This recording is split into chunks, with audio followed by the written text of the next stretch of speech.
Groovy. Groovy. Hello and welcome back to Small Screen Stories. So this is the show where I go over all the news in the world of entertainment and pop culture. I'm Edward Lauder. I'm the editor of Small Screen.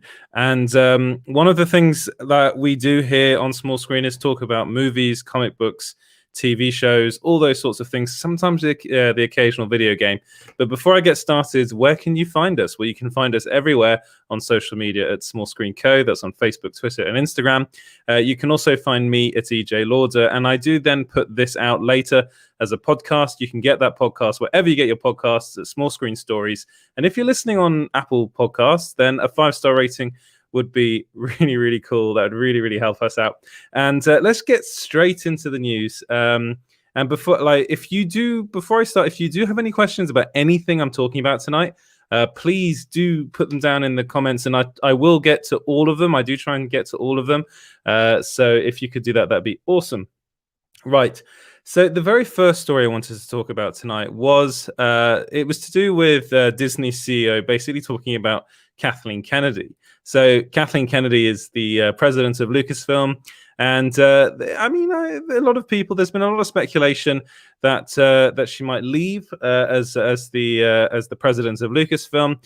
There are lots of reasons why that is. I think a lot of people are very unsatisfied, let's say, with the with the sequel trilogy, the sequel Star Wars trilogy, which is one of the reasons why they want to see her go. They see this very much as the Kathleen Kennedy trilogy, which it is. And basically Bob Chapek, who's now the new CEO of Disney, he replaced Bob Iger. They just replaced one Bob with another Bob. And he said that basically what he said, this was in a call to investors. So, very, very important call, which actually you can just tune in on. You can just, phone in basically and listen to what they're saying. And he said, "We've been absolutely thrilled that we can have the kind of talent like Kathy Kennedy to direct Lucasfilm. We look forward to having Kathleen Kennedy running the Lucasfilm organization for many years to come." So it's that bit, for many years to come. They seem to be very, very happy with her, which of course, won't get. It's something that people might not like to see, that I've heard lots of people say that they want Jon Favreau to take over Disney, and especially after The Mandalorian, which is to be expected because The Mandalorian is a really good show and people have been really loving that show. So I kind of understand that. So I've got Reese75 in the comments. He said, "What's up, Toad?" Oh, man. So if you weren't watching last night's stream, then this is a bit of an in-joke. Apparently Edward for Toad is trending now, Reese. And Kazax is in the comments too, says, "Too expensive to fire, too expensive to keep." That might be a reason, actually. That might be. It's quite an interesting point you've made. You know what? She is quite expensive. I think the main problem is, okay, first off, as I said, I said this last night, I think she's done a pretty decent job with Lucasfilm. And the reason I say that is because it's a really hard job. Imagine being tasked with the job of trying to recreate Star Wars, bring Star Wars back into cinemas. I know people think it's a really easy thing to do, but it's actually not that easy. It's really not that simple. And I know I think they really did botch it with The Rise of Skywalker. And there have been some kind of missteps here and there. But then if you look at the films in general, so honestly, I think The Force Awakens is a good Star Wars film. It's not my favorite.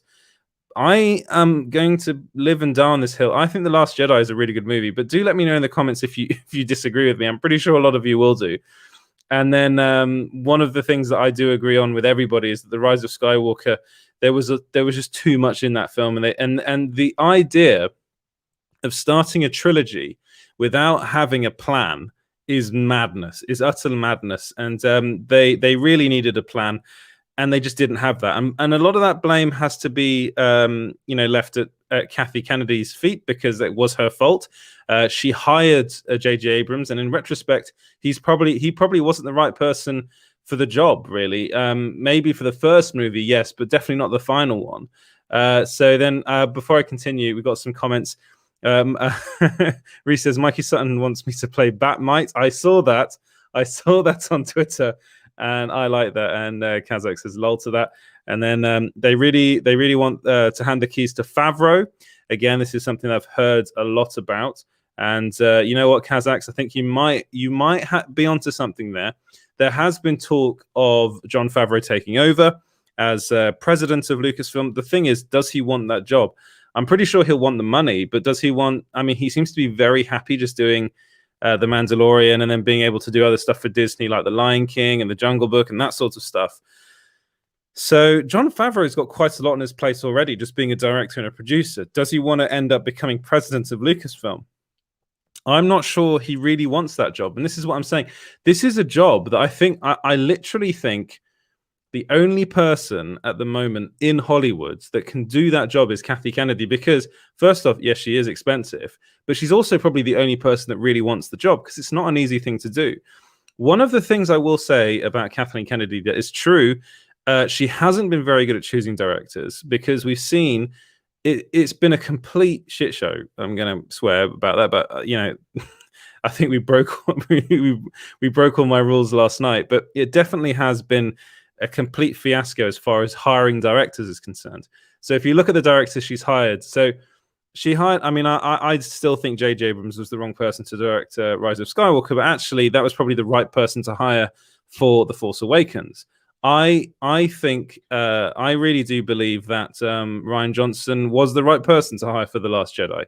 Now, Colin Trevorrow was originally going to make Star Wars, the third movie, the third film in the trilogy, which I don't think it was called The Rise of Skywalker. I think it was called something else. The script he wrote. So they hired him, and then So there was a particular movie that came out that didn't do very well at all that he directed, and they kind of went, "Oh dear, let's not have him." So they fired him.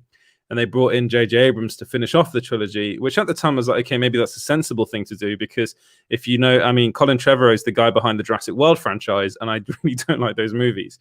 Again, Reese in the comments says, I think Jon Favreau would make sure Indiana Jones 5 is good.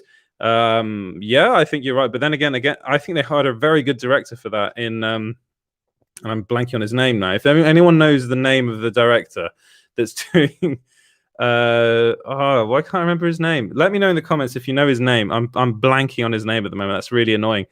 And then Kazakhs asks if he's producing or directing or both. So Jon Favreau is not producing, he's not directing. It's Kathleen Kennedy producing, and I'm really blanking on the name of the director, which is really annoying. And I don't, you know what? I'm going to look it up, because it's the guy that did the Wolverine. And I cannot remember his name. So Indiana Jones 5. Who is it? It's James Mangold. There we go. James Mangold is the director, and that's something that I think Kathleen Kennedy did a very good job there, hiring James Mangold, especially with Steven Spielberg basically taking his name out of the ring. He said he didn't want to do it. There are a load of reasons why he didn't want to do it, but I think that's a good move. And again, without Kathleen Kennedy, I don't think we would have had The Mandalorian. I'm not sure if she would have, if anyone else really would have greenlit that. And then we've got all these other Star Wars projects. So let's go over I was talking about the directors that got hired and then fired. So there was was it Miller? So Lord and Miller, Phil Lord and Chris Miller. They were originally hired to do Solo, a Star Wars story.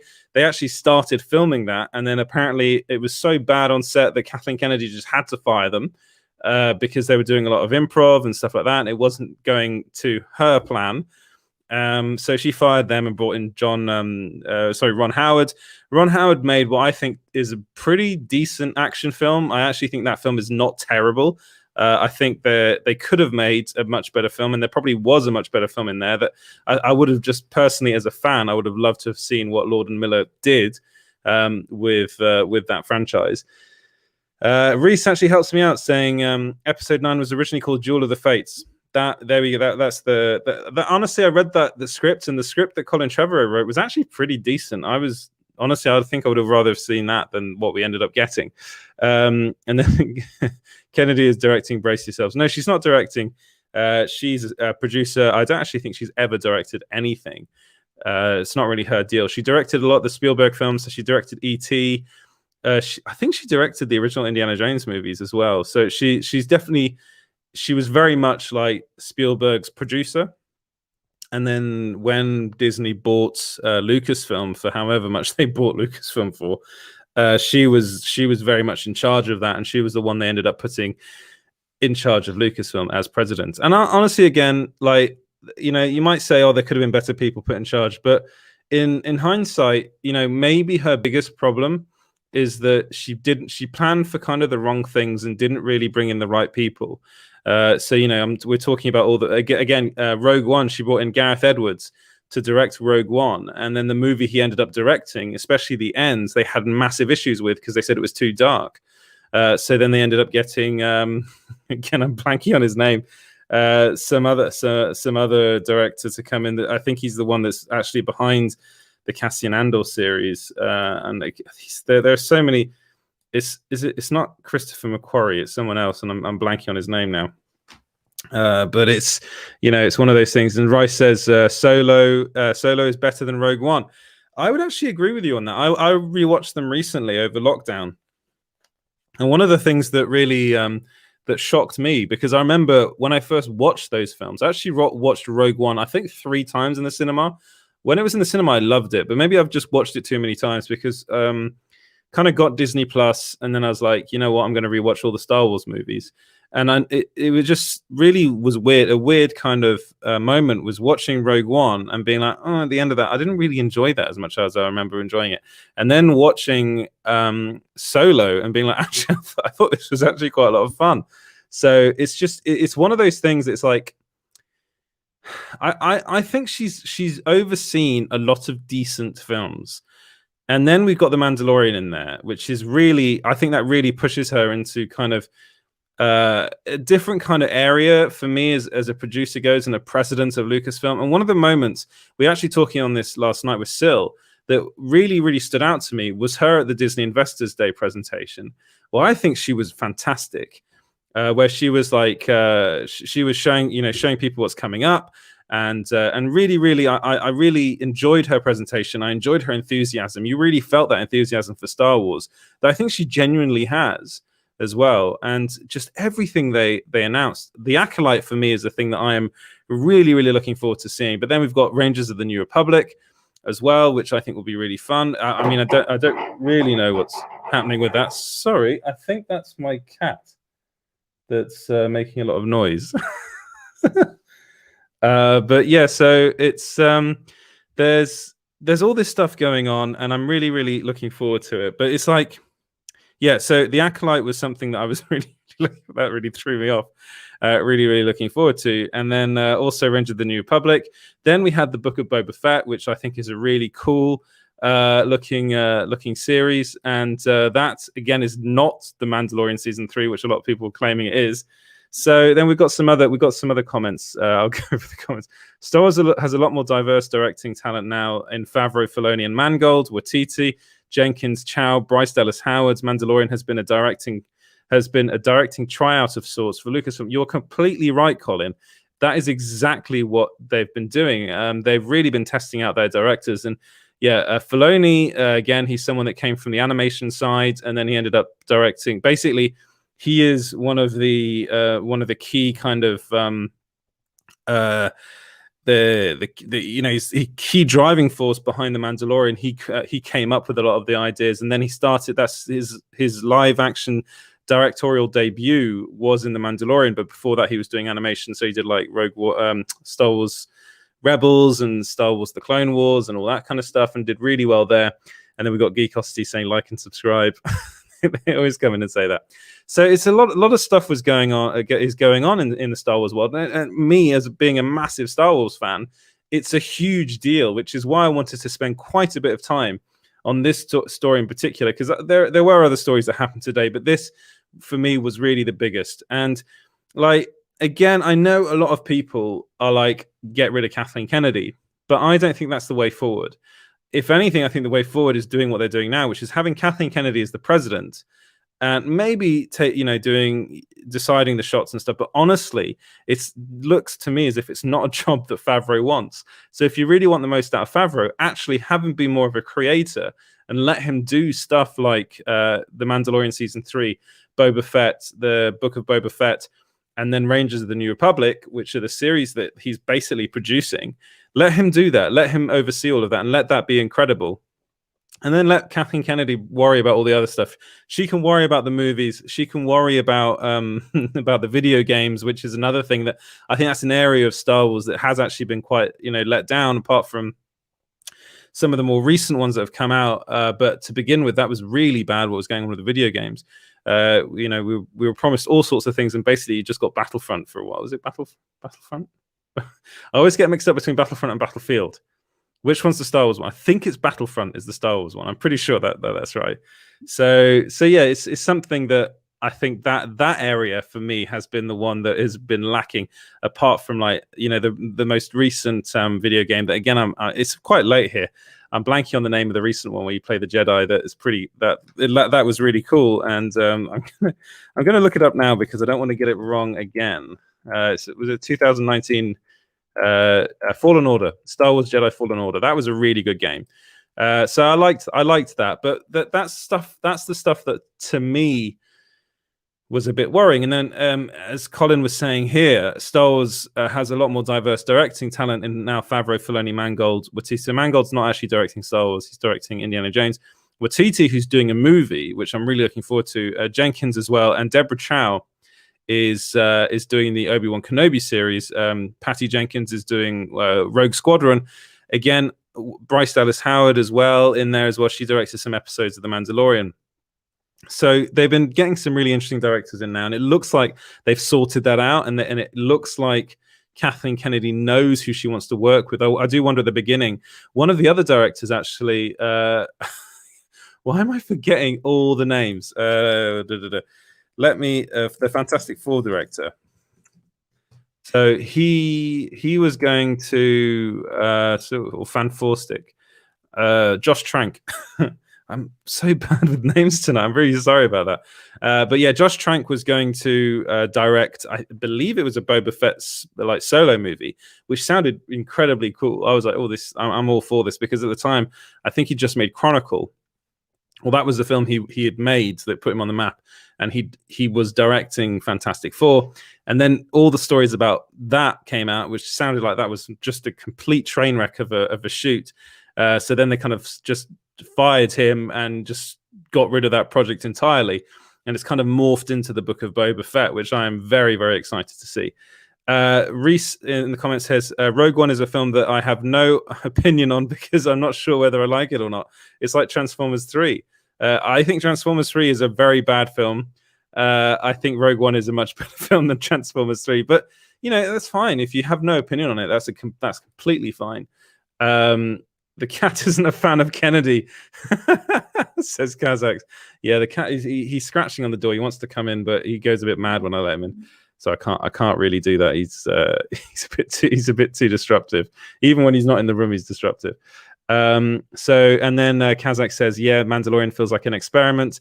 The lab is Disney Plus, and the directors are the mad scientists.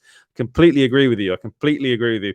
And then Colin says, I think it's a good plan. Have Lucas, Filoni, and Favreau on set as creative voices, and then bring in the directors to see if they can thrive in that environment. If they do, hire them for a solo project. That's exactly what I mean. Have Favreau be the creative force, and then just let Kathleen Kennedy be the president. Honestly, I wouldn't see it in the same way as you see Marvel Studios, because, I mean, it kind of is, but it also kind of isn't, because Marvel Studios is very much run by Kevin Feige. But now that we have Jon Favreau involved with the Star Wars projects, we're going to see him do more stuff. He's already doing more stuff. We see like the television stuff. Almost think of the television stuff as Jon Favreau's realm. Maybe apart from The Acolyte. But a lot of those shows, to me, it's like Filoni and Favreau. They're really running the show. You've got the Star Wars The Bad Batch as well, which is an animated TV show that's coming with the Bad Batch, which they were introduced in Star Wars, like the Clone Wars. I think the last series of the Clone Wars. So there's that stuff as well that's going on. So really, I think people are too quick just to say, let's get rid of Kathleen Kennedy. And that's one of the reasons why I'm a bit more like, let her have that position. Let other people come in like Favreau, like Filoni, and be more creative. And then let's see what happens. Honestly, we were talking about it again last night. I'm wondering whether 2023 will be Kathleen Kennedy's last year anyway as president. I think Disney might try to keep her on because they just don't want the hassle and the headache of trying to find someone new, because it's difficult. It's difficult to find someone to basically like just make sure that the ship's running well. I mean, look at Warner Brothers at the moment. Look how much of a mess that place is. Look how many people are involved in that. It's far better to have one person at the top and then just kind of have lots of creatives do different things and have a very uniform vision. And I think that's that's having someone like Kathleen Kennedy would help with Lucasfilm. And it really has helped. Kazak says, I wish Trank didn't tweet the way he did about the Fantastic Four. I mean, he was very open. I'm going to be honest about that. He was very open. He basically said it wasn't his movie, and then he did like a weird kind of review of his movie on Letterboxd, I think, which was kind of interesting to read. I think Kathleen Kennedy needs to stop telling people what's too dark. A lot of Star Wars fans love dark stuff. That's why Episode 3 is one of the best Star Wars films. Reese, Episode 3 is one of the best Star Wars films. Okay. I mean, I'm going to respectfully disagree with you. I think it's I think it's the best film in the prequels, but I'm not a fan of the prequels. But what I do agree with you on is that Kathleen Kennedy and Lucasfilm and Disney in general, I think this is a Disney thing more than a Kathleen Kennedy thing. They just do not want to go into these darker areas. We've seen with Marvel Studios, it seems like there's a massive problem at the moment with this Deadpool 3 movie, because I think, as far as I'm aware and as far as what I'm hearing, is that there are executives at Disney that just do not want to see an R-rated movie in the kind of Marvel Cinematic Universe, because it will ruin the tone. It will be an issue with the tone. They're having the same problem with Star Wars, where they're like the Rogue One, for instance. I've met Gareth Edwards. And Gareth Edwards, I think, is a fantastic director. I love Godzilla. I love Monsters. Those are some of my favorite monster movie ever is Monsters that he directed. It's fantastic. If you haven't seen it, do go and watch it. But I think his Godzilla was really, really good as well. I know a lot of people didn't like it because they're saying there wasn't enough Godzilla in it, but I did actually really enjoy it. And I loved Rogue One, but I really, really would have loved to have seen that darker version of Rogue One that he directed. It sounded like Kathleen Kennedy in particular, maybe other executives over at Disney, maybe Bob Iger was involved in this as well. We don't know. We're not. I would love to be a fly on the wall in those meetings when they saw his version of the movie, and then they went, "Oh God, we got to redo this again." If you know who came in to do the reshoots, because off the top of my head, I really can't remember who that was. Do let me know in the comments. Because again, I think he was going to be the showrunner for the Cassian Andor series, but he ended up stepping away from the project because of COVID. But Reese, I do agree with you that there needs to be like darker Star Wars films. Imagine a Star Wars horror movie. This is something that I always come back to. I've actually written a script for a Star Wars horror film. It's not brilliant, but I really, really like the idea, and I think someone could do a really good take on that. Here we have Colin. The overall problem seems to be giving tons of creative freedom and money to directors to new Star Wars. So directors new to Star Wars and no roadmap where to go. Lord, Miller, Johnson, Trank, Edwards. They were all doomed to fail. Now, I think you might actually have a point there. One thing I'm actually going to do before I keep on going is I'm going to change the way that I'll probably do that later. Let me just check, because I don't have my producer with me at the moment. Yeah, I'm going to change it because it kind of gets in the way, those comments. So Colin, I do agree with you. I think the problem is they bring in directors that are quite new, not only new to Star Wars, but also new in the industry. And they kind of throw money at them and don't really tell them what to do. And it's almost like, oh, we liked your previous films, just do some of that. But then they thought, well, actually, Godzilla and Monsters were pretty dark movies. So I'm really surprised, first off, that they gave Gareth Edwards Rogue One, because given his previous work, it was dark. It was always going to be dark. That's the stuff he does. So it's like a bit weird for them to kind of turn around and be like, you know what you've done is too dark. And it's like, well, that's what Gareth Edwards does. Josh Trank was another problem entirely. They hired him, I think, based on his work on Chronicle. And again, Chronicle was a very small independent movie with actors that he was used to working with. Michael B. Jordan was in there. Miles Teller was in there. And kind of smaller film, more indie film, and he could deal with that. But the minute it went bigger budget, Fantastic Four, massive budget, huge for him, it just got out of hand and he couldn't deal with it. He couldn't cope. Once they saw that, the right decision was to remove him. That was the right decision. Actually, the right decision was to stop that film entirely, because however much I love the character of Boba Fett, I don't think that would... I mean, a Dread kind of Boba Fett movie would have been pretty cool. I'm going to be honest. That would have been pretty cool. But I think it's more kind of a cool idea and probably wouldn't work so much in action. But do let me know what you think about that. Kazax says that Godzilla 2014 is underrated. Totally agree with you. Totally agree with you on that. I think that is a massively underrated film. And Reese comes to my help. It's Tony Gilroy. That's the name of the director. It is Tony Gilroy. I always forget his name, and he's the guy that came in to oversee the reshoots on, and people say basically redid that whole film. He said it was a mess. He did an interview about it. He said it was a real mess when he came in. So maybe Gareth Edwards' film was a mess as well. But this is another instance of Gareth Edwards coming from an independent background, doing monsters with no money, doing it basically in his bedroom. He edited that film. They went to Mexico and shot on the fly, really, and then ended up being not really thrown into Godzilla. He was kind of allowed to do what he wanted, and he was given a pretty decent budget, not a massive budget, but a decent one. And then he ended up making a pretty good film, I think. And then obviously Kathleen Kennedy saw that and thought she might be able to mold him maybe in some way, but it seems to me as though there was very little communication between Kennedy and the directors, or just in general, like the directors and the executive producers. Almost like the executive producers weren't really involved with with what was going on, which is kind of crazy. The producers as well. Reese he wants to defend himself. So also Star Wars films need meme potential. Episode 3 is the best meme film. Now, I would agree with you on that one. You are completely, and you are very much correct on that front. And then we got Eddie Gomez in the chat. Hi, Eddie. How are you doing? He asks, any update on the Human Torch and the Thing top choice? Did you see Daisy Ridley on MCU?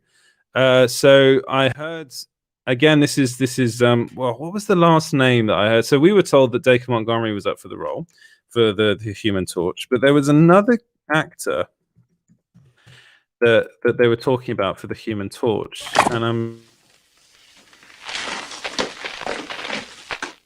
Cocainum. So my producers decided to join us. How's it going? It's good. I've been doing the show, going relatively smoothly, talking to people about Star Wars, and also trying to remember who the other actor was that is reportedly up for the Human Torch. I cannot remember his name. Which is really annoying. There is another actor out there. I had to get back to you on that, Eddie. Chris Evans. Chris Evans coming back as the Human Torch. I don't think that's going to happen. But I was just talking about how Star Wars and Kathleen Kennedy chooses her directors, and one of those directors, of course, is Gareth Edwards. And Kazax has been talking about Godzilla 2014, said it didn't overplay the monster action, and I really liked that aspect. Completely agree with you, Kazax. I think that is a great film. I really, really do love that film. Okay, well, I'll leave you to it. Let me handle the comments, though, because you got to keep an eye on this Reese guy. Yeah. I don't want to pull up any profanity here. No way. Reese is right. Syl. Yeah, Syl's in the chat as well. Reese is right. Daisy Ridley wants to play Spider-Woman.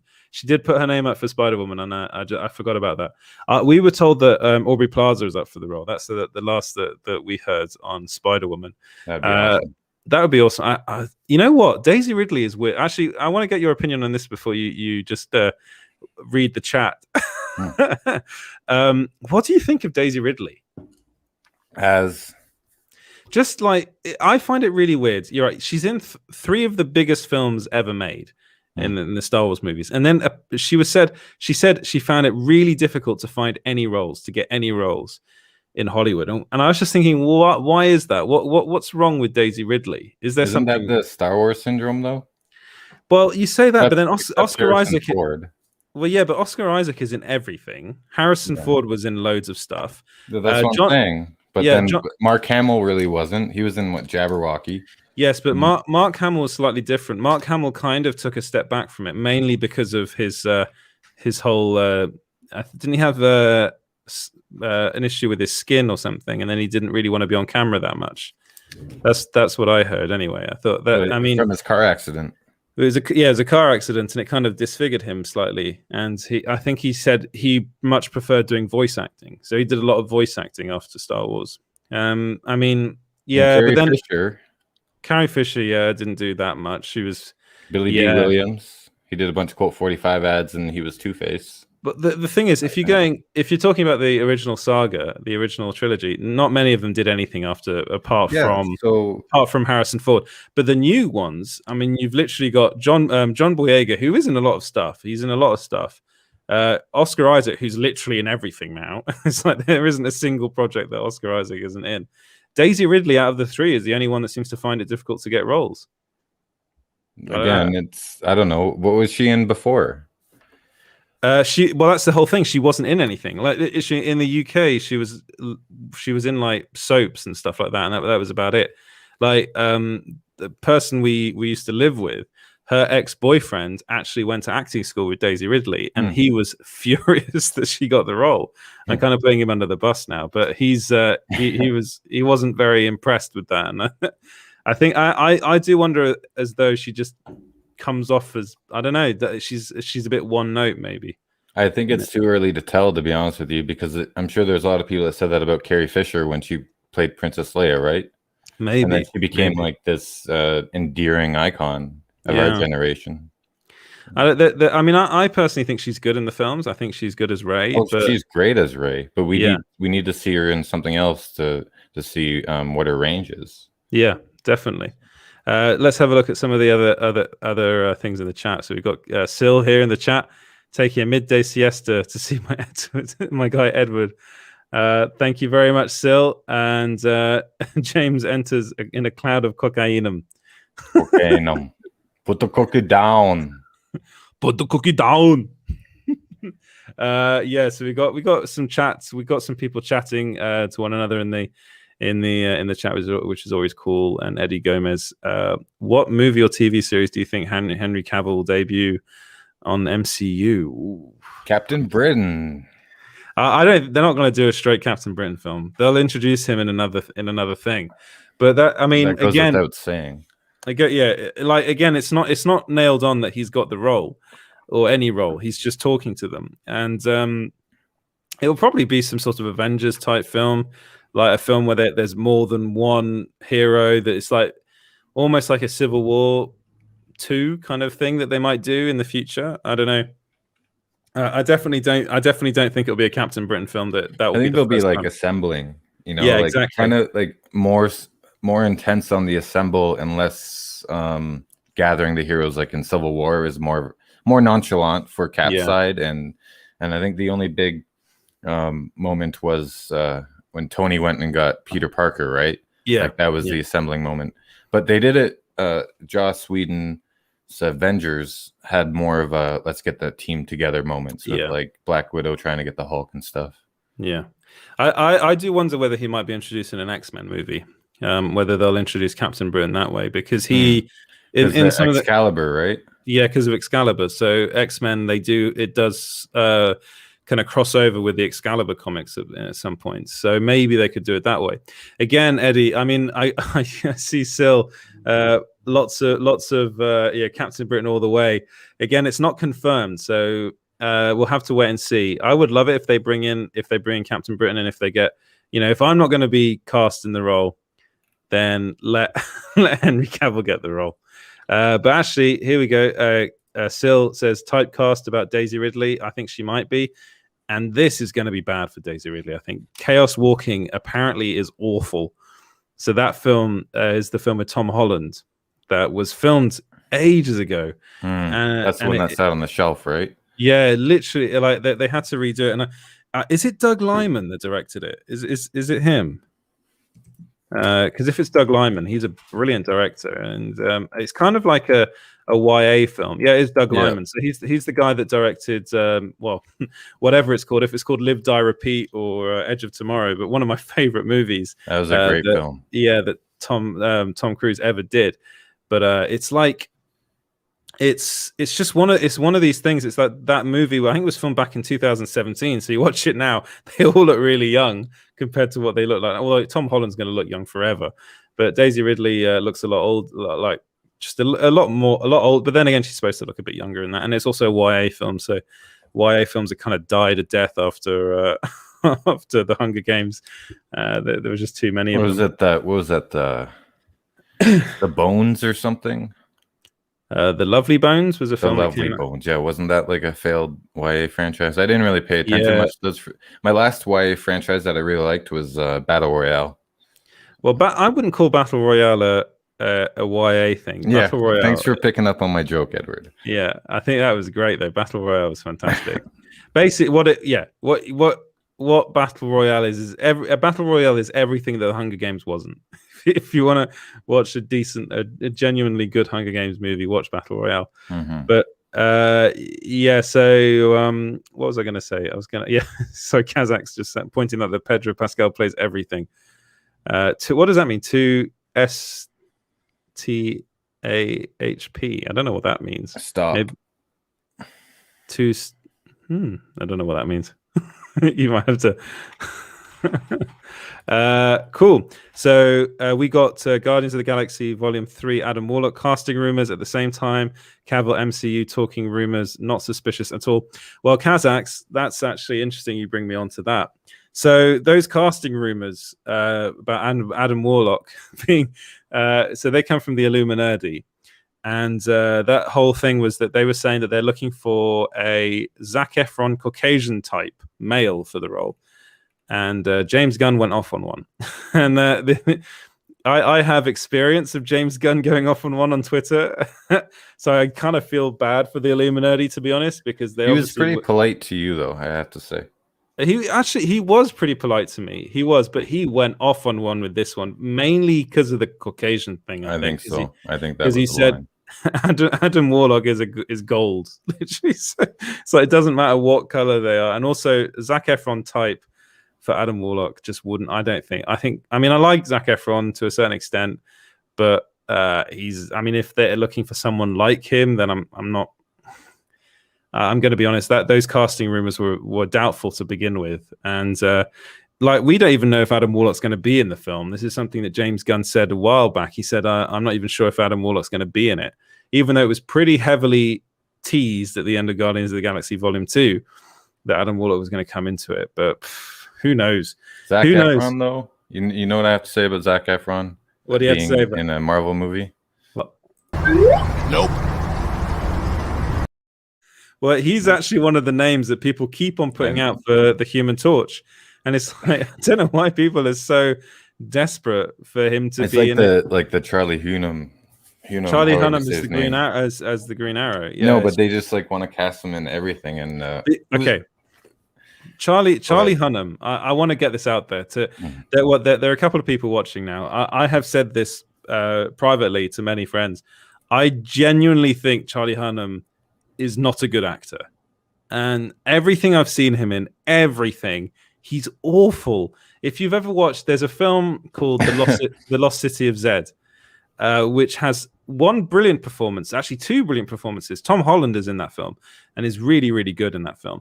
But for me, it's Robert Pattinson. But Charlie Hunnam's the lead, and he's awful in that movie. He is just terrible. The one film I've seen him in that he's good in is The Gentleman. No, that's the one film. I think he's good. Is that the Guy Ritchie movie you're talking about? The Guy Ritchie. Yeah, he was good in that. Yeah, he was good in that. But everything else, he's been like the. Hey, wait. Charlie Hunnam, that's the guy from the Vikings. No, he's from Sons of Anarchy. And Vikings. Is he in Vikings as well? Yeah. I don't think he's in Vikings. I think he's Sons of Anarchy, definitely. The main reason for me, like as a Brit, Charlie Hunnam's a Brit, and I just think he can't do accents. The guy's from Newcastle, but he doesn't have a Newcastle accent anymore. He's completely lost it. And then every film he's in, they ask him to do an American accent, which he just can't do. And he was in Final Frontier, was a film he was in, I think, or the with Ben Affleck, Oscar Isaac, all that lot were in it, and he was just awful. And I just do not get the obsession with people wanting him to be Green Arrow, because you need someone. I got him mixed up with Travis Fimmel. Yeah. He's a great actor, and he kind of got the short end of the stick of his premiere. But I don't understand that. And what's his name for Gambit? they wanted. Here, let me. We're talking about Marvel, so we need this guy in here. Total opposite. There we are. Actually, I'm gonna leave that up there because then, unfortunately, I've done the follow small screen too big, so it covers your face still. Maybe that's a good thing. No, I'm basically going off on one on Charlie Hunnam because I get all my friends know that I just think he's awful, and it's like there's a line. There's a line in Lost City of Z, which is I think is a great film, but just almost ruined by his performance, where he goes, "We've got to try." And I'm just like, what are you doing? And then the other thing he was in was Pacific Rim, and I thought he was dreadful in that film. Like I mean, maybe it's just never directed properly. But you got Guillermo del Toro directing that, so I think he'd be. I mean, Idris Elba turned out okay in that film, and he had a limited role. Idris Elba was brilliant in that movie. He's brilliant in everything, though. So yeah, that's true. That's true. Yeah. So why is Charlie Hunnam bad? Well, only Charlie Hunnam can answer that question. But what I want to say here is, tell us how you really feel, Edward. Well, I say if you guys watch this show and you like this show, and then you start and then you start saying Charlie Hunnam for Green Arrow. Oh my God! Don't watch the show. DC fans. Is something up with DC fans and Charlie Hunnam. We want Green Arrow to be good. We don't want. Phil. No, you're fine. You're fine. We got Reese saying Silver Hulk, so I had to put it up there. Yeah. It's all good. We do not want a crappy Green Arrow. This Charlie Hunnam stuff, it was funny at first. It's not funny anymore. Not for DC fans. I really don't get it. There are two actors that it's like people are desperate to get into comic book movies, and it's Zac Efron and Charlie Hunnam, and it's like two guys. I don't know if you've watched. There was a series that Zac Efron did, and that's on Netflix, where he goes around the world and like I don't know what it is. It's like some kind of California bullshit type thing where he's like, oh my God, I want to like eat avocados and see. Like he came to Paris. And the whole thing they did in Paris was that they were like, "Oh my God, they have free water," and it's like, I watched this thing. It was the dumbest show I've ever watched. You know who else? Go ahead. He comes off as being really dumb in that, but there are some films that he's in. Charlie, if you're listening and you want to come on the show and defend yourself against Edward, just let us know. He's gonna lose. You know who else looks the part? You know who else looked the part? Finn Jones looked the part. That's why you can't just go off of that. For an actor, it doesn't work all the time. It doesn't work. It doesn't. I mean, again, Colin saying, remember when Efron was rumored for like any young superhero name, like, oh, let's do Charlie Hunnam and whoever else. The James, guy from Gambit. Isn't Efron rumored to be a warlock? That's how we got started. We did this in Guardians of the Galaxy. The Illuminati got the wrath of James Gunn, and that is for me. I saw that and I was like, yeah, I know how that feels. I was like, hey, you didn't get it that bad though. Like, I was like, woo, like taking you back to the whipping shed. But I'm just full disclosure, I'm cool with some guys from the Illuminati, so I think they're gonna take it in good stride. Just stop talking about it in a couple of days, and it'll be okay. That's the thing. I was looking at that, going, the problem is, I read what they wrote, and the problem was the word Caucasian. I think was the problem. That's set Gun off. Yeah, it's set Gun off. And honestly, they probably were told this by somebody, and they ran with it, which is fine. It's like if you're told this stuff by people. The problem I do actually have a problem with James Gunn is that he seems to be. I love the guy. I think he's a great director. But he is he goes a bit too far. I think he gets extra. He goes a bit too far. And with me, I was lucky because he was like, "Oh, I actually really do like Green Arrow." He didn't go in on you like this though, Edward. That's the thing. And, well, first, your response was perfect because I was talking to James about this. Where when James Gunn first refuted their report, what you did when he refuted your report, you were just like, "Hey, that's what he said. Total respect. I just stick by my sources." You put a little editor's note, and that was it. You left social media alone. And I told you last night, and I told Edward last night, if it was Geekosity or if it happened when Edward is sleeping and I'm running the small screen social, I would have just retweeted Gunn's tweet and just left it at that, Yeah, like, hey, this is smiley response. Face or something that says, James Gunn, thank you for responding. That's awesome. Like whether the info was wrong or the source got it mixed up or That's what they're talking about before they approach James Gunn. There's so many different avenues it could be, but just retweet it, and I think that would have been showing the respect, right? Yeah, they did like put an update in their article saying that James Gunn did like gunned this down. They doubled down on social media, which I think whoever runs their social media account, again, I don't know who, so I'm not pointing fingers at anybody over there. I know a few writers over there, but I'm just saying your social media guy, just kind of back up when the director comes at you, because like I said, Edward, he said about the whole Green Arrow thing. He was like, not true, but I like Green Arrow. Just leave it at that. Yeah. Just, okay, you're the director. he did say, he used the word nonsense. That was what he did. He went in. But I mean, honestly, I feel kind of bad for them because the Illuminati they have a very good track record. I'm going to be honest, like their stuff, they tend to be very on the ball. And I mean, if they want to come on the show, they're very welcome to come onto the show. I know that you've spoken to some of them in the past, haven't you? Yeah, hopefully I didn't piss them off yesterday. No, I was just like, hey.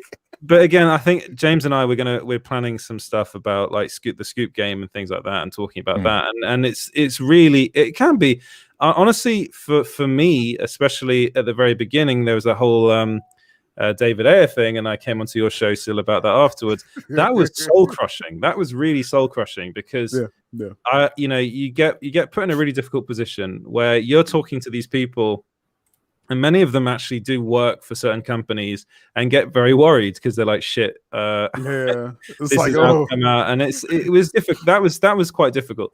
The James Gunn thing was more kind of like, I talked to the source. And they said, look, this is the information that we have, and you can only be as good as the information that you're given. And the Illuminati might have got it wrong, but then again, James Gunn has a history of saying things aren't going to happen. He does, and then they happen. So because I'll just say there is a leak out there. I'm not going to say which one about the Suicide Squad. It's actually true. Yeah. So, but he shoots down everything. I'll just say that. But Illuminati, like I said, just. They're cool people. Everyone quoted them off the Constantine story they broke about, the POC Constantine. They were actually correct, and everyone, quoted them. So they're not a bad source. I don't want people to think that. Well, the thing is, when insiders and scoopers get this information, a lot of the public just think, okay, that's gospel, and if you don't get it right, then it's wrong. Yeah. But especially when you get the early scoops, and that's what they're workshopping, right? And that's what they're planning, and that's what the insiders and the scoopers are reporting on. Yeah. Unfortunately, like JLS Comics says, they got gunned.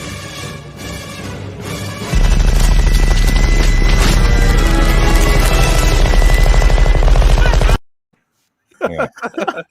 Predator. That's from Predator, right? That's so good. But I mean, again, Eddie Gomez wants me to answer his question, so I've got to answer his question. Did you see any actor jump ship from Marvel to DC? There are lots that jump ship. Oh, actually that way. That's interesting. That way. Lawrence Fishburne. He was in BVS, then he went to Ant-Man. Oh yeah, he did. Yeah, I forgot about that. Yeah. But I mean, that it doesn't. No, but that was the other way around. That was DC to Marvel. So someone jumped ship from Marvel to DC. Marvel from Ben Affleck. Ben Affleck was in Daredevil and then went over and played Batman. That's the opposite of the question. No, Marvel. To Marvel from DC. Oh, Eddie, I can't read. That's why I'm here. Yeah, this is why I've got two people helping me now. Yeah, you're right. So from DC to there aren't that many. I mean, Michael Keaton did Batman, and then is Vulture, and he's stopped off at Birdman as well. So then he's jumping back to DC. Yeah, exactly. So you can do both. Y'all can like both. You can do exactly. Both. It's okay. I mean, actors are actors, and everyone goes a bit funny about like the MCU and the fact that they often reference movies that the actors are actually in themselves, and it gets a bit complicated. I don't care. It's like. It doesn't. Christian Bale, JLS Comics just did. So Christian Bale was DC to Marvel. Yeah. So what's his name? Gore the Butcher. Gore the God Butcher. So that's going to be pretty cool. God Butcher. Yeah, that's going to be really cool. So I hope that answers your question, Eddie, because he comes up with this Please answer my question. Yeah. So I hope I answered your question. Eddie, we love Eddie, but he's a bit demanding if we don't get. He's even more so than I am when I'm on Sills, and I keep getting ignored by Sill on his stream. Yeah. Like I was on there this morning, and I was like typing some really great comments, but he's just like, "Oh, chat's moved. We gotta jump to the bottom of the chat," and I'm right there. I know you can see my comments, Sill, because it's right above the one that you were reading at the time, and you're like, "No, I'm just gonna ignore it." I'm not even in as my alter ego. No, I'm under the Geekosity account. It gets crazy in there. The thing that Sil does to me is he obviously clicks on my comment and moves along. So you quickly see. Yeah, he did that to me today too. He does that a lot. Notorious for that. You know what? I got to make a Sil clip just for that. I just have one quick question. Just say those ranks. Say so the chat moved. Just say that. Like clip that. I'm gonna bring up some comments now. So apparently, according to Reese, Zach almost died on that show. So that was the show that I was talking about before, the Netflix show. So it still says good for him. No. Don't mention Finn Jones. That's Edward's best friend. He's not my best friend. I just think cool as him. You kind of defend him every time I bring him up. I defend him because I think he's a cool guy. But a bad Iron Fist. Yeah, a bad Iron Fist. But that wasn't his fault. And then JLS Comics. About the Illuminati, they should have just taken the L and moved on instead of doubling down. But that's the problem, I think. And then we've got a new guy in the chat. Hello to Leaking70. That's an interesting name. I'm glad to see Disney fall along with them. They both have lived out their usefulness to the public, and they intentionally submit. What are you talking about? Just leaking, calm down. Well, no, he's 70 years old, so leaking is pretty standard at that age. If you can elaborate on your comment and let me know what you're talking about. He's talking about Kathleen Kennedy. Kathleen Kennedy. Yeah. So you already touched on that topic of. I guess you're sticking around. I did a bit, but I was on my own there, so it was very much a. What's a big idea chasing my worm? You're a cat, son. Cats don't eat worms. Pay attention, son. So if you have anything to add, I think I'm very much on the side of keeping Kathleen Kennedy because I don't think anyone else wants the job. That's what I'm gonna. I think that job is quite a tricky one, and they need someone in a position of some authority. And I was talking a bit about Warner Brothers and how that's gone a bit nuts because no one knows what they're doing over there. Right. Hey, I will say right now, I think Warner Brothers maybe they wouldn't mind someone like Kathleen Kennedy right now, but as far as world building, I mean, say what you want about her. There was an article at the hashtag show. They talked about basically under Kathleen Kennedy, you got the Mandalorian run. Yeah. You got Disney Plus launching. You got things that people look as positives, but they want to blame her for the crappy Rise of Skywalker. So I get it, but give her credit for that she did help build the Mandalorian universe. So the one thing for Kathleen Kennedy that I think I am a fan. I actually am quite a big fan of hers because I think you look at all the films she's produced. She's produced some of my favorite films of all time. And this a lot of it was with Steven Spielberg. The problem I have with what was going on, I had to get one in there. Yeah, I know you did. The problem I have is that they did. No, it's been many. I did a cocainium for Kaz when I came in. What I think is what? Yeah, I've been trying to say this for like the last 5 minutes. It's really it's funny. Again. Hello there. Oh my god! Right, I'm going to say this. I cannot believe they started a trilogy without an actual plan, and that's the thing that I find really weird. It's like you know there are going to be 3 films, and you just go, yeah, you do your thing, and then Ryan comes in. I love Ryan Johnson. I actually love The Last Jedi. He's actually a good filmmaker. Yeah, Looper was. I know it's a hot take. I know Looper's fantastic. Knives Out is brilliant. Yeah. And I actually think The Last Jedi is a good film as far as like honestly, I'm a massive Star Wars fan. But if you're going to come at me and say Star Wars is some of the best movies ever made, I'll say you need to watch more movies because they're fun. That's the whole point. They're fun. Mm-hmm. And what Ryan Johnson was trying to do was trying to add in some actual ideas that are actually quite interesting. And I have a question for you two. First of all, Reese, don't tell me how to run my life. Thank you. Shout out to Reese. What are your thoughts on Citizen Kane? Because a lot of people say that's the greatest movie of all time, and you're talking about like Star Wars are the greatest movies. People say that. What do you think of Citizen Kane? Never watched it. You've never seen it? It's like middle of the road to me. Yeah, it's not I've watched Mank. I haven't seen Citizen Kane. How can you watch Mank? Which is probably why when I was watching Mank, I was like, I don't know what's going on. It's just some guy in a bed that's obviously now. What? So yeah, I'm sorry. I should probably stop writing about movies. You need to watch. Yes, you do. You need to stop your career. Go get a 6-pack. Get into some shorts and a tank top. Sit on your couch, eat chips, and watch. Okay. Watch. You say all of this, but JLS Comics says the greatest. So but I agree with you. JLS. I'll say Rise of Skywalker saved Last Jedi to me because people will still be ragging. They're ragging on them both equally now. Yeah, Last Jedi would have been getting more so if Rise of Skywalker, wasn't terrible, but now it is. We said this before. I think that Rise of Skywalker is a trilogy in itself, and it's just too much in one movie. Feige was rumored to come in and help structure the Star Wars. He's doing a Star Wars movie. I know that he's directing one. There was a report on Geekosity, the Christmas Scoop Jam, that you covered Captain Britain, Edward, and still covered Red Hood. Yeah, that was really well orchestrated, wasn't it? Mine went up a day early. I think, and then Sil was like, "Oh God, I gotta put mine up now." I was like, "Let's do it." Oh, I forgot about that. Christmas scoop, baby. Yeah, it all worked out. But no, Feige was Mikey was hearing that Feige had been low key helping out producing The Mandalorian and the spin-off shows. Yeah, so, it's all gonna be connected. Yeah. And Kazakh says it's okay, Edward. The Citizen Kane of comic book movies coming up March 18th on HBO Max. Bruh, you better watch that.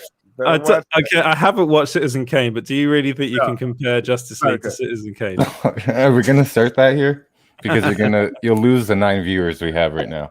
I know. I know. Sorry.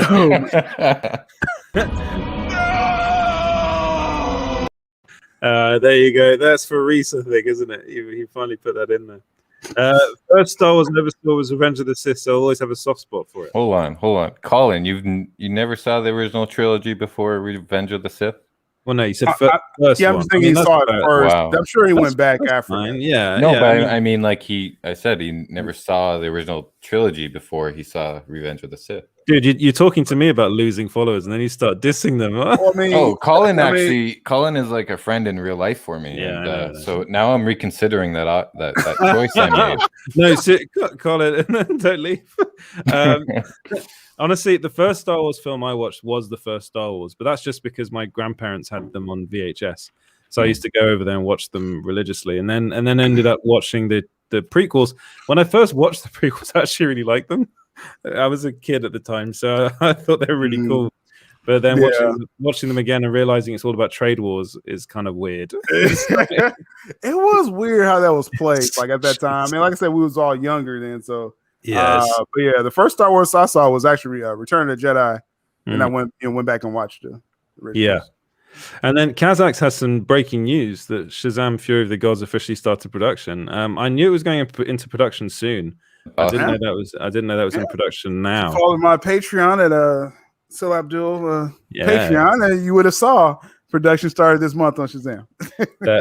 Let's not talk about that. But maybe follow Sil on Patreon. Dude, I'm working all the time. I should get a free Patreon subscription, man. Or you should be sending me these.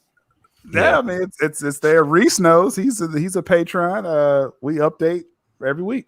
So Eddie Gomez asks, any update on Hercules' debut in the MCU? Nope. Yeah.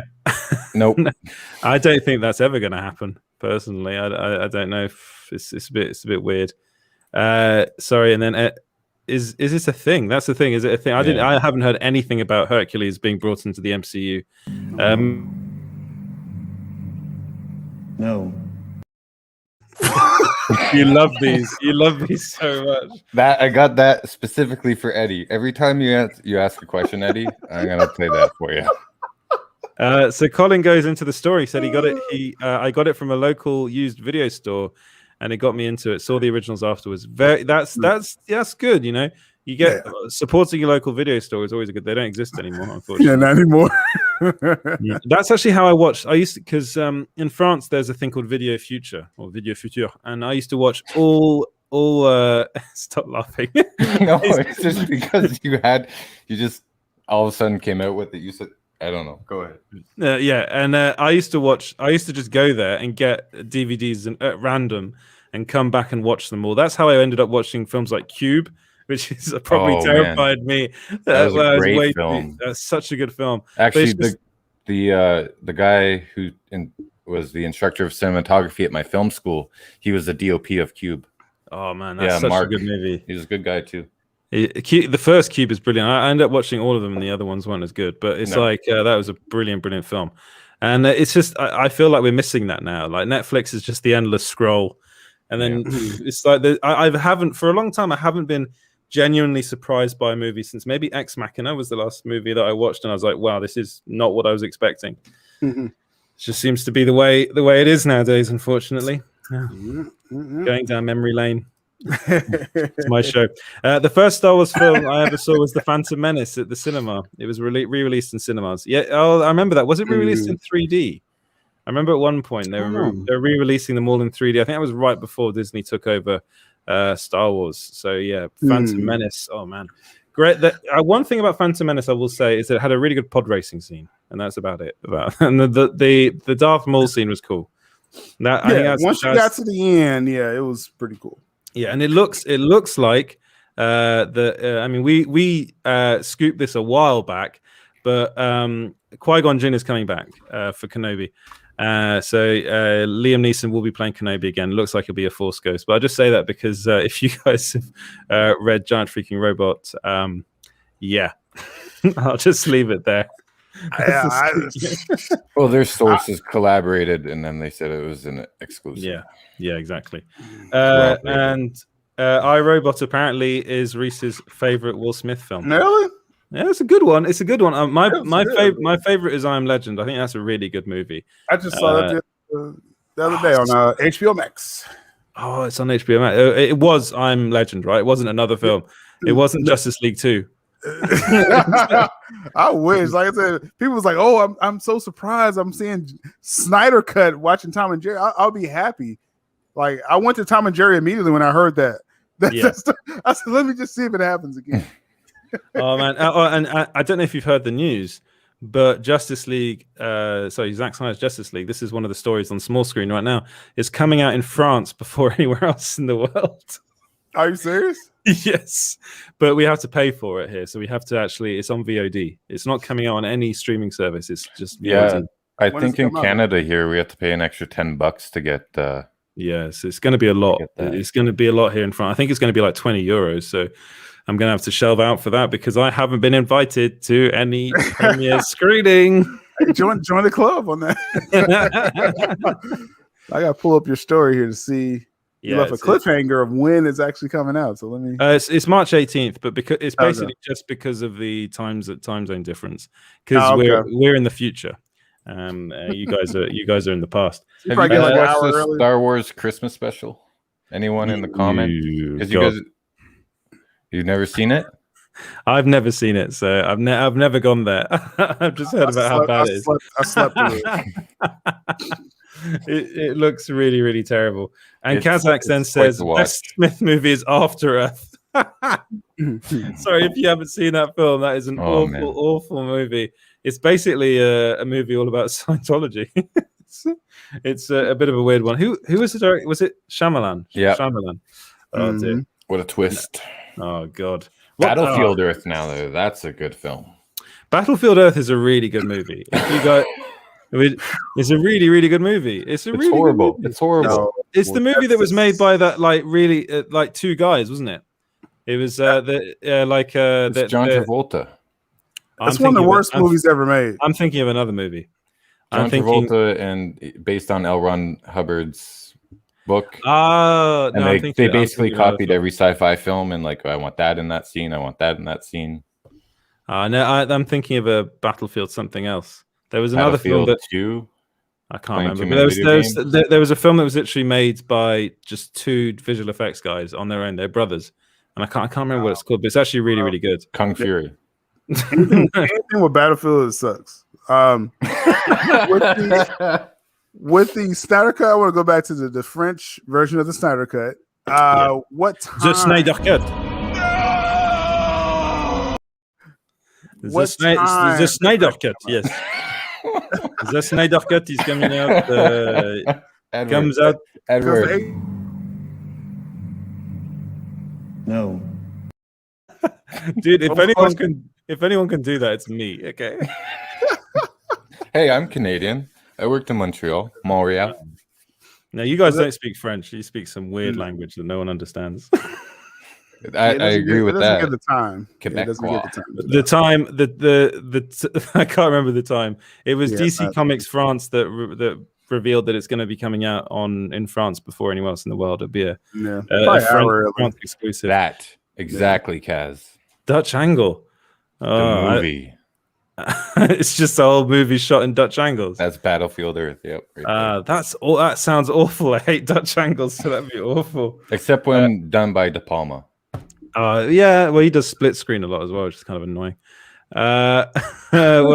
So Reese says, me and Edward are in the future. Yes, we are. He's obviously in the UK, Reese, isn't he?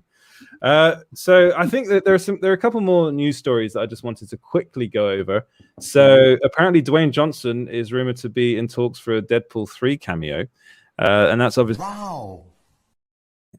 And we still got breaking. Why is Charlie Hunnam bad? That's staying up the whole time. It's going to stay up. I've decided. So yeah, basically, Ryan Reynolds and Dwayne Johnson are now best buds. So he's obviously trying to get him in Deadpool 3. Honestly, I don't know if this film's going to happen. I'm going to be completely honest with you. Given what's going on between Ryan Reynolds and Disney at the moment, it seems that they're not very happy with each other. So that's going on. I mean, what do you think about that, Sil? Are you looking forward for this movie for Deadpool 3? Well, I mean, yeah, definitely Deadpool 3. Looking forward. As far as Dwayne Johnson, I mean, I don't know if that's going to happen. I mean, people were trying to say Ryan Reynolds was going to be in Black Adam, with Dwayne Johnson. So it's kind of like, we'll kind of see. I know they're buddies. They'll be on a film together on Netflix. Red Notice, which is with Gal Gadot. So I'm definitely looking forward to that. But I don't see it happening. But hey.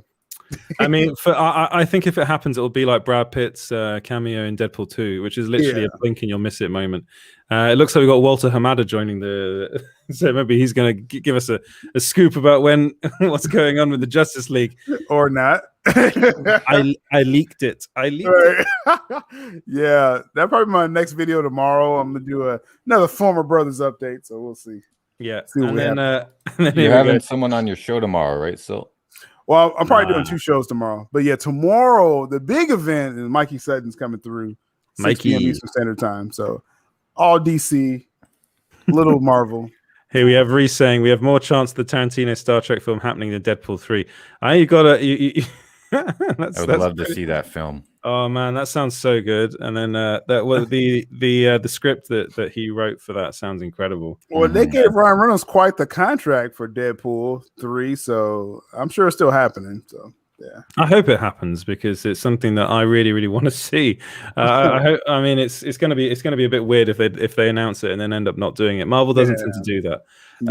Then the other little rumor we've had is that Willem Dafoe is going to get a Green Goblin solo movie.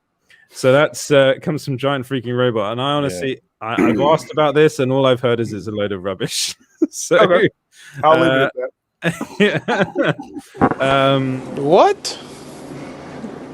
Bro, what are you talking about, man? I don't like calling people out, but I did ask, and they did say this isn't happening. It's also, I mean, whether or not Willem Dafoe. Try not to laugh. What's happening? What's going on? No, GFR has been really interesting lately, but go ahead. It's weird. I'm going to be honest. It's weird what's going on the site. Hold up. Wait a minute. Something ain't right. Oh man, it's weird. We've got 3 Buck Theatre in the comments. What's up, Jarbo? Hey, my God, freaking robot has been bad. Jarbo? Honestly, I don't like to call people out, but the stuff they've been posting is like, what is going on, guys? Come on. Like, the first off, Willem Dafoe. If Willem Dafoe comes back in Spider-Man 3, then I'll be like, this is like the craziest thing ever to happen, because he's not that kind of guy. He did it once and that's it. I think he wants to just write poetry and live in Italy. That's all that guy wants to do. And come up in some indie movies. I don't see a Green Goblin Willem Dafoe feature film, to be honest with you. How do you market that? Yeah, how do you market that? I'm just saying. It's like just him slowly going mad, talking to himself all the time. Well, see, and now Jarbo, I know Jarbo don't mind calling people out. I did a video, I called out their journalism tactics, GFR, and I don't try to go at people, but yeah, this is going too far. I mean, they've been very nice to me. There was that time, that I'm gonna be honest, that Qui-Gon Jinn one, I was like, come on, guys, like, seriously. Like, they said, well, we're sorry we didn't see it, and I was like, dude,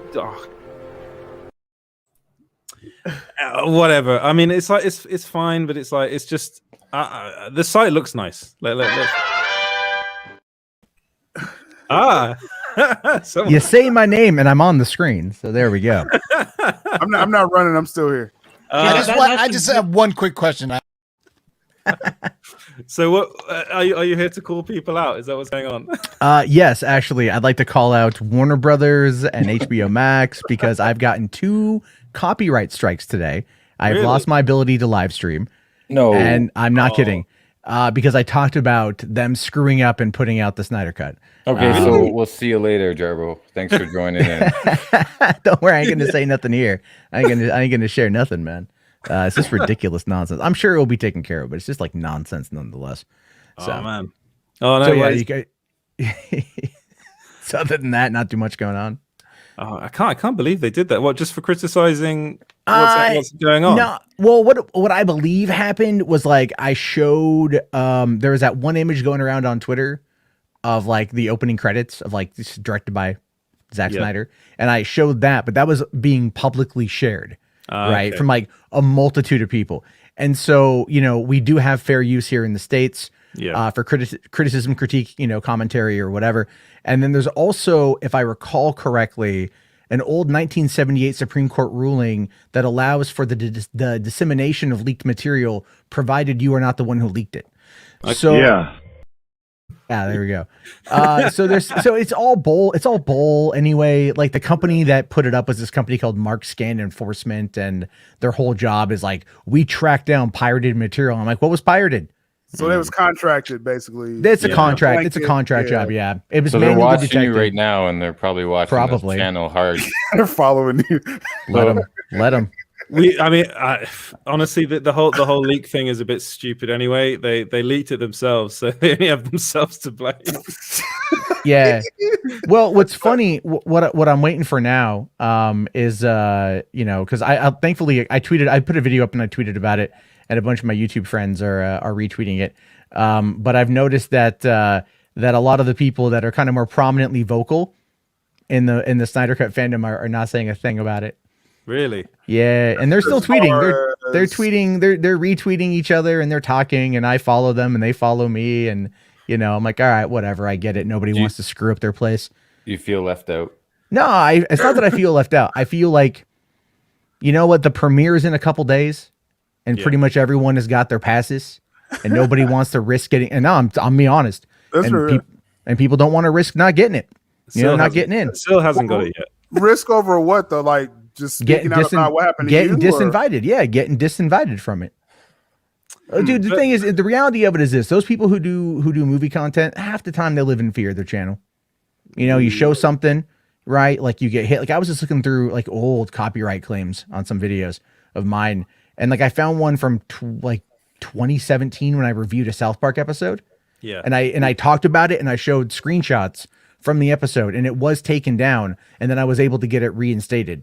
Okay. So it's like they will hit you for whatever, but the thing is, like, people don't want to rock the boat, and that's really what it boils down to. The worst is when Tennis TV gives you a copyright strike. Tennis TV took a it's like who? Facebook.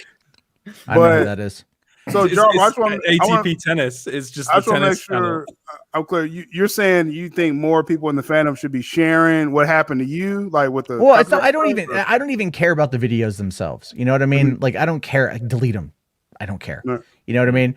I lost the ability to live stream for 3 months.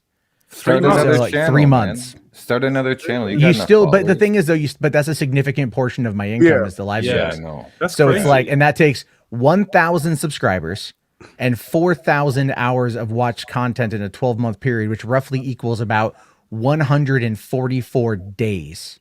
Wow. So it's 240,000 hours or 240,000 minutes to get those 4,000 hours. You know what I mean? So it's like, it takes a long time to get there. Live streaming helps. Yeah. Right. To get those numbers and whatnot. But the rebuilding process, especially right now, is just nuts. It also helps if you like to talk like you.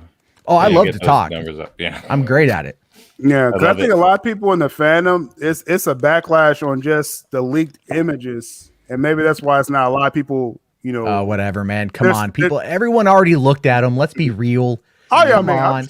I talked to James about that. Everyone was like, oh my God, let me see what it is. Because the thing is, the hardcore people in the fandom, they already know what everything is that's going to be the spoilers, right? Yeah. Zach has been teasing everything for a long time, so they already know. So they all went and looked. I saw nothing new. Yeah, I was getting hit up on DMs from people that were like tweeting out, no, don't look, right? And then I'm getting DMs like, yo, you know where to find this thing? Right? And I'm, It's and more I'm like, don't share. That's the don't thing, share. Don't Yeah. share. Don't be public about it. Don't talk about it. But, Okay, this People know. might be an unpopular opinion, but didn't this film come out in 2017? no, not this version of it. No.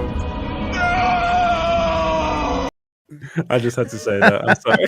That's always fun God, though. Edward. That's going to be the funny thing dealing with people next week or when it comes out.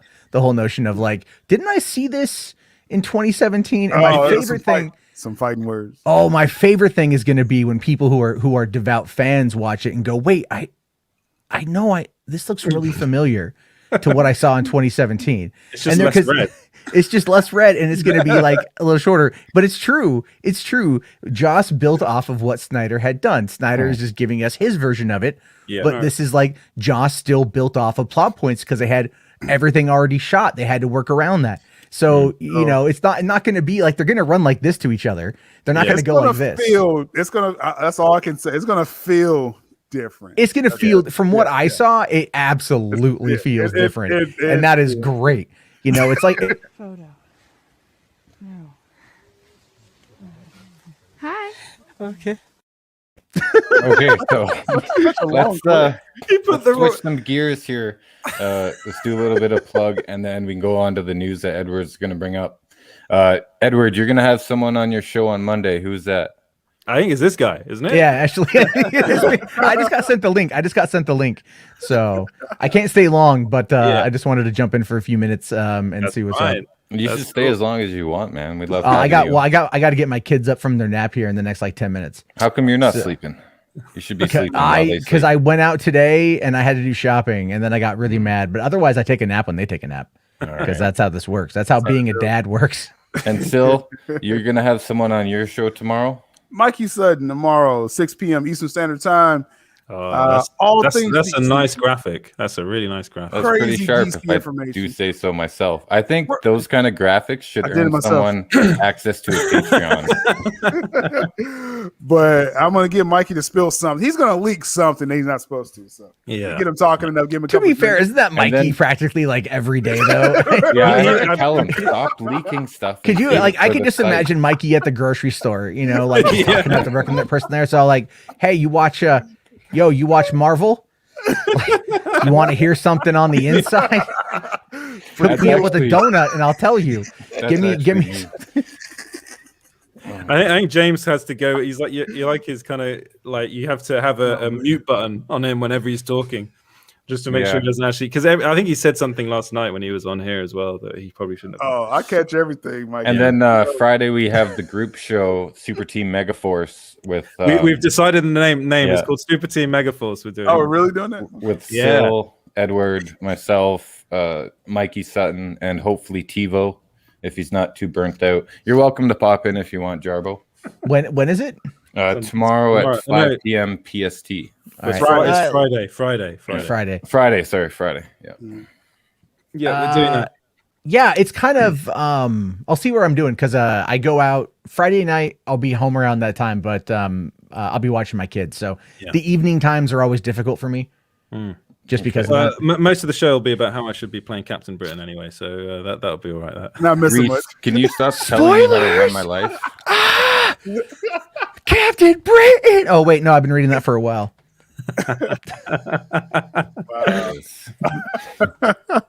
People are obsessed with that in the chat for some reason. They're not obsessed with that though. Man, Sil, I'm gonna bump you off one day. Seriously, if you keep on saying this stuff, it's my producer's just insane. But thank you very much, Jarbo, for joining. And it's been we'll talk to you on Monday. So yeah. Well, this will be just a pre-show of the stuff that I'm going to be saying while I'm here. Yeah. Honestly, you can talk for as long as you want on our show. I won't cut in. Just saying, it's always nice to be wanted. Yeah, very, very much so. No, there's always a lot to talk about, and I look forward to it on Monday. I know yesterday I got kind of like the half invite. I was like, oh, you guys are live right now. I'll just pop in the chat. So cool. Well, I'll dip out then, go wake up my kids, and then I'll be back on Monday. Yep. And we'll have a lot to discuss by then, I believe. Yeah, Monday, 1 p.m. PST. Monday. I'll be here Monday. I'll make sure I'll get a good night's sleep on Sunday. Cool. So I'm not going to be like passed out. I'll try not to DM you too much then. No, it's fine. It's fine. Trust me, other people do. Not so bad. All right, I'll see you guys later. Thanks, have a good one. Cheers, Matt. And then that was cool. That was nice to see him come around before. That was cool. Right. Well, I suppose what I'll do is I'll round off the show because it's been over almost an hour and a half now. But what I wanted to do is let you, Sil, just plug your stuff as well before we go. And again, we know that you're seeing Mikey tomorrow. But what if there's the one question you're going to ask him? What's the one that you're excited to ask him? It's going to be a lot of J.J. Abrams questions, actually. Yeah. So we're going to try to mine some nuggets from Mikey about J.J. Abrams. What is he planning? What's this madman planning for the Abrams verse? So I'm pretty sure Mikey knows all the mystery boxes he has lined up already. Are you going to risk it and talk about Berlanti? All DC. We're going to touch CW. We go all over the place. Green Lantern. It's going to be fun. And I'll also ask him why Charlie Hunnam is bad. I think that should be a running thing. I will not ask about Charlie Hunnam tomorrow. Okay. Well, thank you very much, Sil, for joining. And we'll see you soon. We'll see you on Friday. Yep. And I suppose we'll have to round off the show as well, us two here. So if you want to follow... I just have one quick question. Every time you do that, I think he's actually joined it. Just hearing him. But yeah, you can follow us everywhere at... Oh, wait, do you know what Ash season would have been about? No, I don't. But I would love to know what Ash versus the Evil Dead season 4 would have been about. Aren't they doing a... They're doing a movie. They're doing a comic movie strip about what season 4 would have been. A comic book? Maybe I don't know, but I know they're doing a film. And as for Bruce Campbell, I know that Bruce Campbell is filming. Well, it has just finished filming Doctor Strange 2, so that's going to be pretty cool to see that. And so yeah, you can follow Small Screen everywhere at Small Screen Co. You can follow me on Twitter if you want at EJ Lauder, hashtag Ed for Cap Britain. Let's get that trending. Come on, let's get that trending. And you can go on the site as well, which is at small-screen.co.uk. And this will be put out as a podcast, but it is a very mad podcast now. It's become very insane. And you can get that wherever you get your podcasts at Small Screen Story. So you can listen to this on your run or your walk or whatever you're allowed to do at the moment whilst in lockdown. Do you want to plug anything, James? Yeah. Mikey just messaged me and he said there's a bomb about to go off in Geekosity. He's dropped a scoop. It's in the draft, so I'll be getting that up within 15 minutes. Just check out Sil stream tomorrow at Thursday. Yep. And then check out the group show Super Team Megaforce on Friday. I'm still working on the graphics for that. And then that name is so good. It is. And then Monday we have Matt Jarbo on here at 1 p.m. PST. Yep. And that's going to be fun. wants. I don't think they are. I think Are they laying out the ground for a Tarantino? I don't think Star the Tarantino script is actually going to happen. Last I heard, which is a Okay. shame, but it looks like there's some shakeups at Paramount right now, and they are talking about making some more Star Trek movies. Yes, they are. So keep your fingers crossed. And I mean, if Tarantino writes you a Star Trek script and it's sitting there, you're going to want to use it. It just depends what execs are running the show at the time. It's just such a shame what's been going on with the Star Trek stuff because, well, they had Noah Hawley doing Star Trek 4. That would have been amazing. That would have been incredible. But then, I mean, I'm a massive Alien fan, so we're getting him doing Alien, an Alien TV show. So I'm happy with that. But honestly, I would have rather the Star Trek. I mean, I love Alien also. Like, I've got the collection back there, and I grew up on it. But yeah, the Star Trek films, and I mean, if you watch Fargo, right? Did you see all the seasons? Yeah, I saw the first 2, I think. Oh, But man. the thing that of his that I really loved was Legion. Legion was Was fantastic. the show too. that he did is I incredible. need to still watch the last like 3 or 4 episodes though. I kind of Yeah. lost interest there because there was It's- such yeah. a big break. You know, I have to go back and binge it. But you Yeah. need to watch the last 2 seasons of Fargo for sure. I definitely need to. I think they're on Netflix over here, so I definitely will check them out. But it's Noah Hawley, I think, is one of the most promising kind of writers, directors around.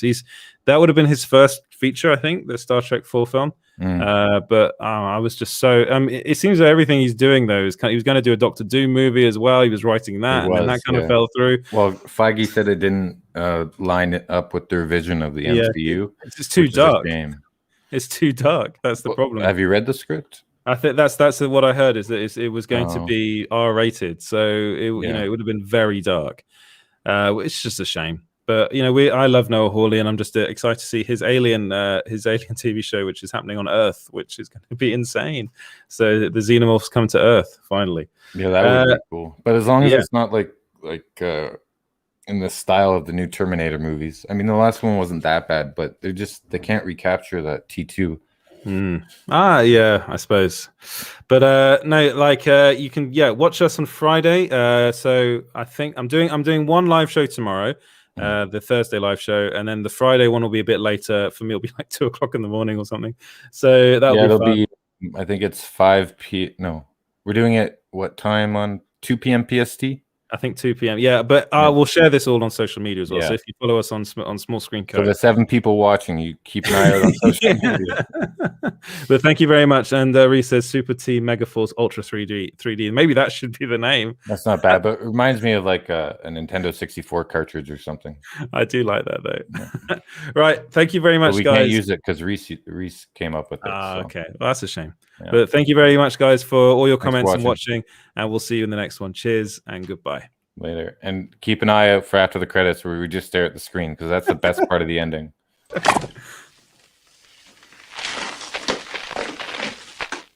Cocaine. There you go, Kaz.